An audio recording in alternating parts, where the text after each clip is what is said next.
তাসিন রাজ, একদম শেষ দিকে আছে আমরা 1-2 মিনিটে।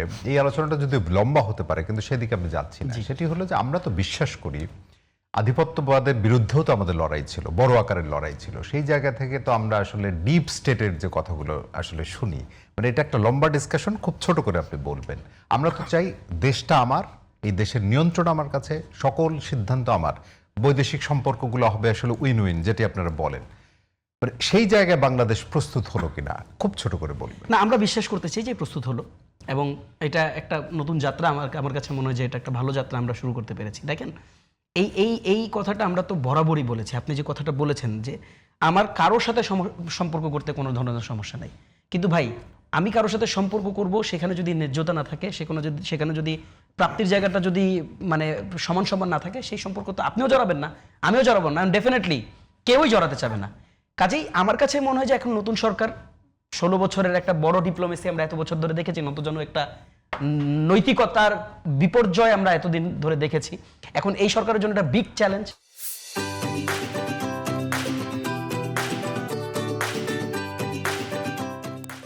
তারা কিভাবে করে আমাদের সবচেয়ে হাইয়েস্ট বড় শেয়ারিং কান্ট্রি আমাদের সাথে ভারত, আপনি জানেন যে লম্বা সময় ধরে আমাদের ভিসা তারা আমাদের ভিসার যে লেনদেন সেটা বন্ধ করে রেখেছে, এখন চালু করতেছে। ভারতের সাথে আমাদের লম্বা সময়ের, হ্যাঁ এটা শুনেছি, ভারতের সাথে আমাদের লম্বা সময়ের একটা সম্পর্ক ছিল কিন্তু মুক্তিযুদ্ধের পর থেকে। এখন সেই সম্পর্কটা কেন এত খারাপ পর্যায়ে গেল এবং কাদের কারণে এটা এত খারাপ পর্যায়ে গেল, ডেফিনেটলি এই পুরো অ্যানালাইসিসটা এখন যারা সরকার দল আছেন তাদের কাছে আছে। খুবই স্বাভাবিকভাবে আপনি দেখবেন যে বাংলাদেশের মানুষ কিন্তু এই ব্যাপারগুলোতে খুবই সেন্সিটিভ, এবং বাংলাদেশের মানুষ কোনো রকম নতজন পররাষ্ট্রনীতি তারা মেনে নিবে না। তবে বাংলাদেশের কল্যাণার্থে যদি আমার সাথে কারো সম্পর্ক গড়তে হয়, সেখানে যদি কোনো ধরনের মানে গিভ অ্যান্ড টেকে যদি কোনো ধরনের সমস্যা না থাকে, ডেফিনেটলি বাংলাদেশের মানুষের মধ্যে ওই মননটা আছে, ওই অ্যাকসেপ্টেন্সটা আছে। দেখেন, ভারতের মানুষের সাথে তো আমার কোনো সম্পর্কের কোনো বিরোধ ঘটে নাই কোনোদিন, কোনো ধরনের বা এই আন্দোলনের সময় ওখানেও তো আসলে বিক্ষোভ করেছে। এবং আপনি দেখেন যখন হোটেলগুলো বন্ধ হইলো, ওই দেশের মানুষরা কিন্তু সাফার করছে। এটা হলো উপরের লেয়ারের লোকজনদের খেলা।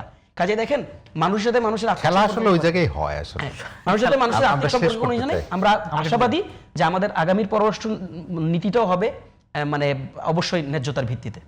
রাকিব, যে আমি একটু যোগ করতে চাই, ধরুন যদি এই নিয়ে কিন্তু আলোচনাও আছে, ইলেকশন নিয়ে, ইঞ্জিনিয়ারিং নিয়ে, ডিপ স্টেটের খেলা। আমি ওই আলোচনাটা ইচ্ছা করে অ্যাভয়েড করেছি। আমরা সেই আলোচনায় আর যাব না। আমরাও সেই আলোচনা যেতে চাই না। দেখুন, আসলে রাষ্ট্রের কখনো বন্ধু সূত্র না, রাষ্ট্র স্বার্থ দেখে।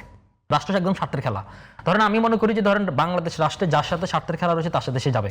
এবং আমি মনে করি ধরেন বাংলাদেশের, আমিও নিজেও এখানে অনেক কিছু কন্ট্রিবিউট করার সুযোগ পেয়েছি বিভিন্ন পলিসিগত দিক থেকে। আমি বলেছি ধরেন আমাদের যে মিশন সংখ্যা, আমাদের যে ল্যাটিন আমেরিকা এক্সপ্যান্ড করার জন্য বা আফ্রিকার রিজনে এক্সপ্যান্ড করার জন্য, এবং আপনি জানেন আমাদের আসলে এক্সপোর্টের মার্কেটটা খুব সীমিত, তাই না? এবং এটাকে কীভাবে ব্রডেন করা যায়, আমাদের হিউম্যান রেমিটেন্স কীভাবে আরও বাড়ানো যায়। তো সেই জায়গা থেকে আমিও নিজে অনেক পরামর্শ দিয়েছি পলিসিগত দিক থেকে। আমি মনে করি বাংলাদেশ রাষ্ট্রের স্বার্থের জন্য তার যেখানে যাওয়া দরকার সে সেখানে যাবে। এবং বিএনপি বারবার বলে আসছে যে বাংলাদেশের জনগণের চাওয়ার ভিত্তিতে সে সম্পর্ক গঠন করবে। সুতরাং এই জিনিসটা ম্যান্ডেটটা যদি রাখা যায়, তাহলে আমি মনে করি যে বাংলাদেশ, এবং আরেকটা জিনিস যোগ করে ছোট করে, সেটা হচ্ছে ধরেন আমরা কিন্তু জিওগ্রাফিক্যালি এবং ডেমোগ্রাফিক্যালি একটা গুরুত্বপূর্ণ জায়গা, খুবই গুরুত্বপূর্ণ জায়গা। IPS, Indo Pacific, Quad, China Sea, ভারত মহাসাগর, বে অফ বেঙ্গল, সব কিছু মিলে আমরা গুরুত্বপূর্ণ জায়গা। সুতরাং আমরা যদি একটা সঠিক একটা ডিপ্লোমেসি রোল প্লে করতে পারি, এবং বাংলাদেশ আগামী 5 থেকে 10 বছরের মধ্যে খুব উদীয়মান একটা শক্তি হিসেবে, এর বিকল্প আসলে নেই।